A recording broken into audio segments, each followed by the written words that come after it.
Thanks for being here again on What Matters This Week. I'm Lauren Maloney. Joining us now is Daniel Daltry from the Vermont Health Department. His long title for his job is Disease Investigation Specialist, and under that is the term contact tracer, which in the last 7 months or so we have become to know all too well. So Daniel, I appreciate you joining us. Thank you for having me.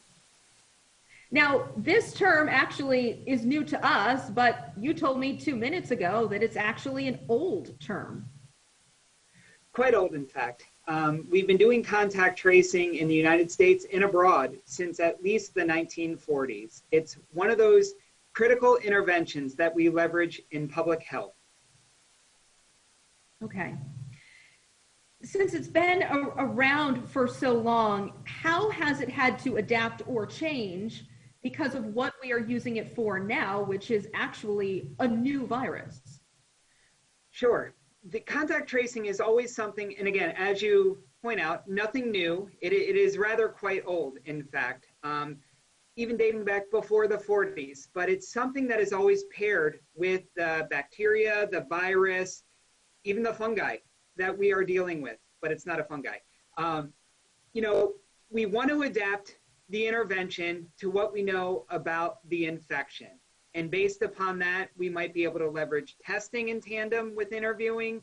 We might be able to leverage quarantine and isolation as if we are doing right now with COVID. It really does depend upon the infection that we are trying to understand and slow or contain the spread to individuals in communities. Now, I know you have a training in this, but a lot of people have signed on throughout the country to kind of do this as a side job. Does it help to have a medical background, or can one just be trained, frankly? One can be trained, but you always have to be willing to learn. Whatever your background knowledge is, you have to be able to listen to the consumers that we are serving. So a medical background absolutely is going to position you well for the nature of this work, but it's not just about understanding medical science. It's really trying to understand the depths of humanity. And so you need a variety of skills, not just a medical understanding, but being able to reach and connect with humans, and sometimes in disparate times. One of my fellow contact tracers will say, we're not often catching people on their best day. They might not even be anticipating our call. I don't care if you're the best scientist in the world. If you're not ready to understand that that person might not have wanted this call in that moment, your advanced knowledge might not help that individual. So you always have to be willing and able to partner with the person. We've had great success here in Vermont by our team of contact tracers that come from all backgrounds, but they're united in one thing, and that's wanting to be a part of helping individuals that are being impacted by this infection. And it really has gone a long way among our team here in Vermont. Daniel, I've heard it referred to as detective work. Does that make sense? Does that apply? Sure. I mean, detective, investigation, pursuit of understanding is the best word that I could think to use here, in the sense that you really have to understand when and how this individual might have been infected. And as you know, and as you've heard from our commissioner, or as well as our governor, we are learning a lot about this infection as we go. We are all trying to have an understanding. So in terms of getting involved in a case and understanding how that individual was impacted, you really have to do research and investigate how and when and where maybe this individual would be impacted, but we never quite have the answer. What we do know is, now that we know of an infection, how we can try to begin to mitigate the impacts to that individual and their respected loved ones in community. And people really have partnered incredibly in that experience. Now, in other states, we heard some horror stories. Have you been hung up on? I mean, how have some of your worst days been like? Yeah, I mean, everyone's going to react in their own way, and certainly hanging up is, in my mind, hanging up is one of the hardest things. I can be called a variety of names that maybe my mother did not give to me at birth. I might deal with a high level of frustration, but to me, the worst call is someone that hangs up because it's an opportunity or a missed opportunity for an exchange. I also realize that it's not personal and that people have a right to engage or not engage in this process. It's hard, it happens, but overwhelmingly, Vermonters have been generous of giving of their time and to be a part of partnering with the Department of Health and understanding this infection for themselves and others. Now, do you follow a script, right? And at what point does maybe, the script have to be thrown out? Sure. We do not have a set script. There are certain things that are fundamental that we want to understand. Are there underlying health conditions that individual is managing? Why do we want to know about that? Because that could elevate the risk of what this infection is to them. We have purpose with what we ask, and there's main domains that we want to cover.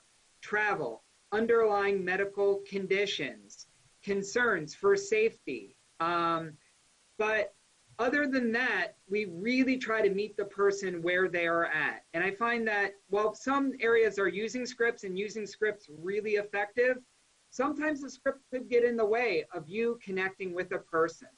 As one of my mentors will say, what comes from the heart goes to the heart. Sometimes if you're following a script, you might miss that opportunity to engage somebody in the moment that they are having. Good point. Yeah. At the height of this in Vermont, April, let's say, what were some of your days like? What was the worst of it for you? They were long. The worst of it for me was that there were so many unknowns. Yeah. We just got X amount of cases this day. We are trying to interview everyone, and it's this time at night right now, and we're still making calls. But the worst part of it was what is going to come tomorrow. It wasn't putting in the late hours or, the number of cases that we had right then and there. Where is the light at the end of this tunnel? How long is this going to go? Did I just adequately serve that individual that has real needs?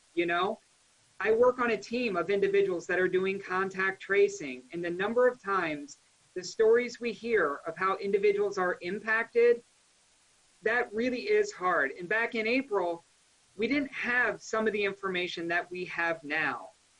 There is more hope now in understanding the nature of this virus, but there are still many unknowns. Given the connection that you referred to with the people that you have to call on a daily basis, what have you learned about people in general? What have you learned about people in Vermont? Wow. Day in and day out, I continue to learn what Vermont Strong means. Individuals really are incredibly strong, dare I say resilient. They are being impacted and leveraging of isolation, a person that is tested positive and that now needs to stay in for 10 days. And then talking with their family members and what quarantine is going to look like for them and how that's going to extend past the 10 days. I hear really strong individuals that aren't giving into this moment of, wow, life is shutting down. These individuals are thinking forward about how are we going to meet our needs, our family needs? How can we get creative about this? What can we do for ourselves and for others? I think each and every day, I, as well as all of our contact tracers, learn what Vermont Strong means in the Vermonters we get a chance to serve. Excellent. Daniel, I really appreciate your time. Thank you so much. Great. Thank you.